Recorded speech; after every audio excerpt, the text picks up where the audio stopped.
Hey friends, welcome back to Hot News. This is going to be your last one for the week. It's the Friday episode, so we're going to go into this weekend strong. Just want to remind you, in case you want to support us here at UFD Tech directly, in case you like the hot news or anything else that we do have a Patreon and a Float Plane account that you can subscribe to. Patreon will just be you supporting us directly with Float Plane. We tend to upload our videos there early and without ads so that you can get some sort of benefit out of that. So it's up to you which one you want to do. We'll leave a link in the video description. Or if you don't want to do anything, you just want to watch videos for free, you're on YouTube, so that makes a lot of sense. So let's give you that free video. Let's talk about the news, which is the PlayStation 5 finally got unveiled yesterday at Sony's live stream that they did for the future of gaming. And boy, howdy, is the PS5 exactly what I pictured the future of gaming to look like when I was 13 and playing on the PlayStation 2. I was just imagining, this is what the PlayStation 5 will look like. They unveiled two consoles, which is kind of exciting. Obviously, you have the PlayStation 5 and then the PlayStation 5 Digital Edition, which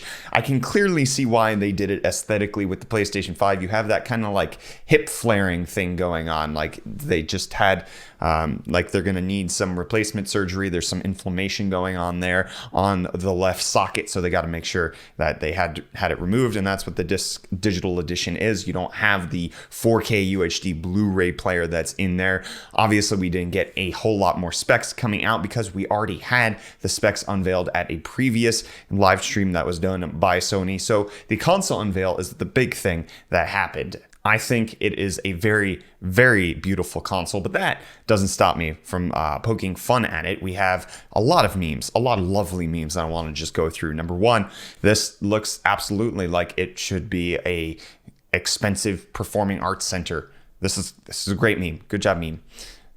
Some people said that it looks like a radiator. Tend to agree. The Eye of Sauron. Phenomenal. Yes, it's watching. It's trying to make sure that I'm going to have enough money to buy it. That's basically where we are with that. It is a duckbill. It's pretty foul according to the pun. Wow. It is a taco. If Taco Bell and Sony don't collaborate to make something like this, I'm gonna riot. We also have Seto Kaiba. Phenomenal. This is probably my favorite PlayStation 5, Seto Kaiba. And then also, yes, a fan-made Seto Kaiba as well. Somebody tried to do it themselves. And then somebody posted this: if the PS5 and Xbox were cars.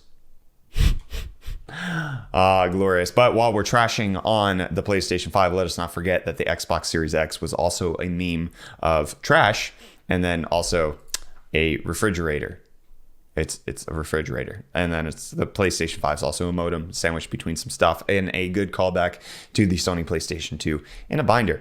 But let's go ahead and talk about the thing that a lot of people had questions about with the PS5. Obviously, you can see that with the design, it is a vertical standing tower. However, one thing to note is this little stand right here. The thing that they very briefly showed off in their video was the fact that it can be orientated horizontally. And it does so with that base that you see here. You put the base on the side and then it's able to lay horizontal. That's the thing that we discussed when we were watching this live stream with the rest of y'all. You can follow us twitch.tv/UFDisciple to come join us for our daily hot news live streams. Anyways, they briefly showed it. It can be laid horizontally. A lot of people were asking about it. I've seen this posted all over. How will this fit in my home entertainment system? I can't stand something up vertically, even in my TV stand over here. If I were to stand it vertically, it would interfere with the TV, or then I would have to then place it in front of the TV, which is obviously not beneficial or conducive to everybody's setup. But don't you worry, it can be placed horizontally. Sony did not do a good job of letting people know that, but it is a fact. It can be done.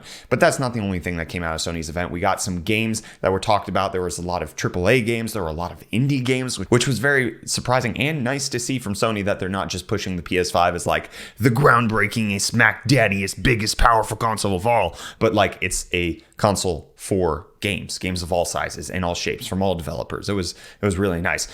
Big titles that were intriguing to me, so I'll talk about this for a second. Demon's Souls is getting a remake, which looks phenomenal.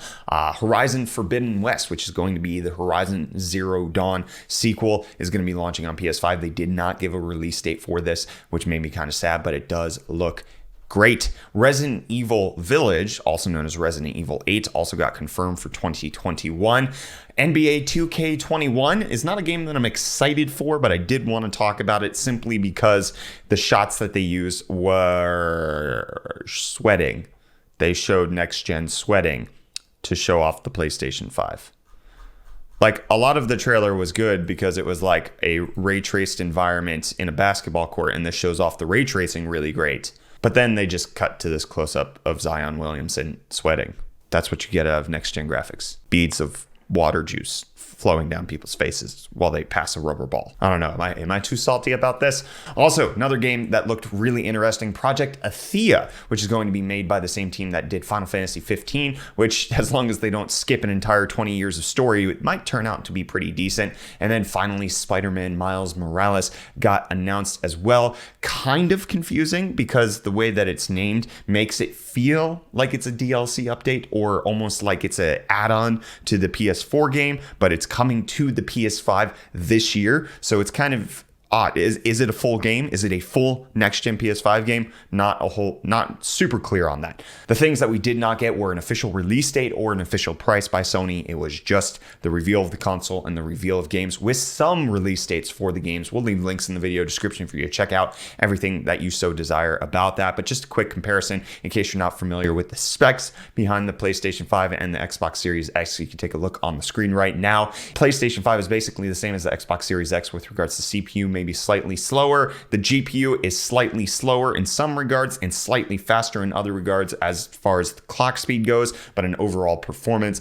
it might be slightly slower. The memory on it is slightly faster and slightly slower. The SSD is much faster, but then also it's slightly smaller. So it's a toss-up of which one's going to perform the best, but I do think, personally speaking, this is just me as Brett saying that the Sony event gave me goosebumps, it gave me chills, it made me want to relive my childhood. They had a new Ratchet and Clank game, which looked great and phenomenal, and a great demonstration of ray tracing, something that NVIDIA should learn lessons from. Like, it made me feel like I'm excited for games again. And Microsoft's events and their unboxings that they've done with Digital Foundry and Austin Evans were great. They just didn't evoke the same emotion. And maybe I'm a Sony fanboy. Maybe that's where we are. But I'll also continue to fanboy a little bit for Google Stadia. And what we found out is that Google Stadia, on the day that the PS5 gets announced, decided to do things and announce things and fix things. And apparently that's the day to do it.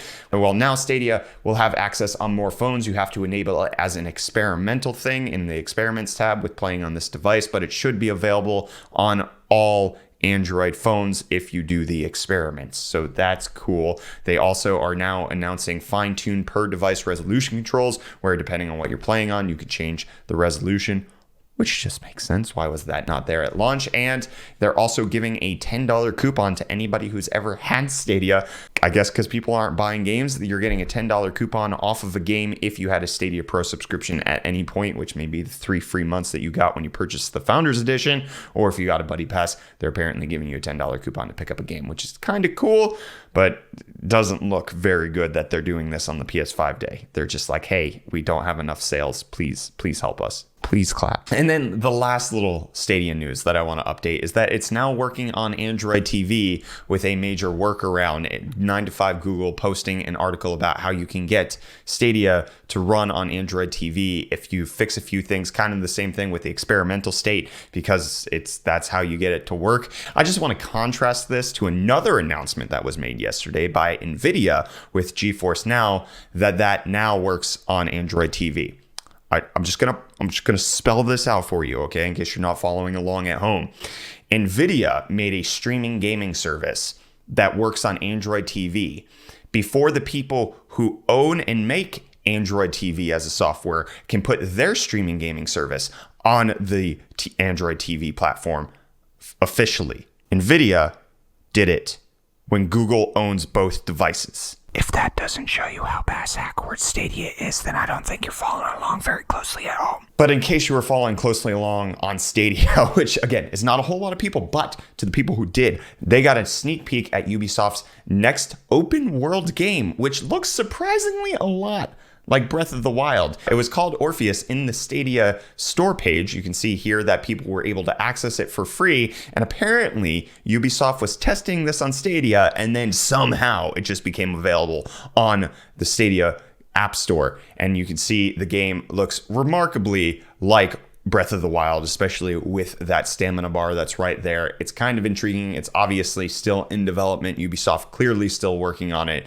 But if this isn't a Breath of the Wild clone that is just going to have Ubisoft stamp on it, what is it? And what is Intel going to do now that Jim Keller, once known for doing a lot of good work at Intel, once known for doing a lot of good work at Tesla, being part of the team that brought us a little something called Ryzen, helped design the architecture for Zen, well, he has officially resigned from Intel. According to the press release that Intel put out, it's due to personal reasons. He's been with Intel for 2 years, but now he will not be moving forward with the company, and they just announced who's going to be taking his place in his absence. But let's go ahead and shift gears to more gaming stuff, because there's more stuff outside of PlayStation 5 and Stadia. Hellblade 2, Senua's Saga, got announced that it's going to be on Unreal Engine 5, one of the very first that has been confirmed, and it appears that it'll be an Xbox exclusive because Microsoft bought the game studio behind it. Then we also got the PC specifications for Death Stranding, which is kind of good. It actually performs fairly well. If you only need a RX 590 to get 1080p 60 FPS at recommended specs. So Kojima Productions doing good work and making it very compatible with a ton of PCs around the world. Well done. And then League of Legends was apparently supposed to debut a TV show this year called Arcane. The animated show has now been delayed until 2021. And lastly, Ark Survival Evolved is now free on the Epic Game Store. You can pick it up free over there in case that's a game that you want to check out. And you may want to check out this keyboard, or Taryn Van Hemert over on Linus Tech Tips might want to check this out. This is the PKB 5000. It's a fully programmable QWERTY keyboard where you can change the actual images that are on the 110 keys on this thing. You just completely configure it however you want, completely macro capable. It does everything that you want, and it has a touchscreen that delivers haptic feedback. So it's not as good as like an actual keyboard, but this is just essentially like a massive Elgato Stream Deck, unless it doesn't have the options for like nesting folders within folders within folders, because technically the Elgato Stream Deck is a very simple way of having unlimited macros. I don't know if necessarily the PKB 5000 can do that, but it's a cool piece of tech. What's also a cool piece of tech is fast NVMe SSDs, and we've been waiting on Samsung to get it on the PCI Express 4.0 drive for quite some time. Well, according to new rumors, that should be dropping in August. The 980 Pro SSD, which they've officially announced but have not given a release date for, is now slated for that time frame. And what's slated for the world is cryptocurrencies. It's just going to happen. They're going to keep coming fast and furious. Do you have Bitcoin? Have you invested in Bitcoin? Do you know other people who have invested in Bitcoin? Well, this is just a massive segue to get to the fact that Microsoft's Azure servers have been hijacked to mine cryptocurrency. They were made it so that they got cryptojacked. Microsoft got cryptojacked. Fantastic good stuff. And what's also fantastic good stuff is this interview that was done by Ars Technica with Linus Tech Tips. He responded to some of the top comments on his top videos. It's kind of cool. You can check it out. We'll leave a link in the video description, or you can check the card right up there. Check it out, and check out me stop saying check out and check out from this last episode of Hot News for the week.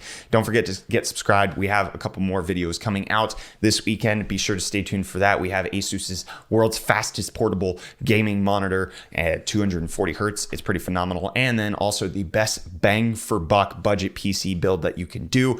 You can get subscribed, stay up to date for all of those. Don't forget that we have a Patreon and a Float Plane where we should have those videos live before they go out on YouTube. I actually know that the portable SSD one is already live on Float Plane. So check that out in case you're interested. Hit the like button in case you love me. And if you don't, do it for the YouTube algorithm anyways, please. That's it. End of Hot News. Love you too. Bye.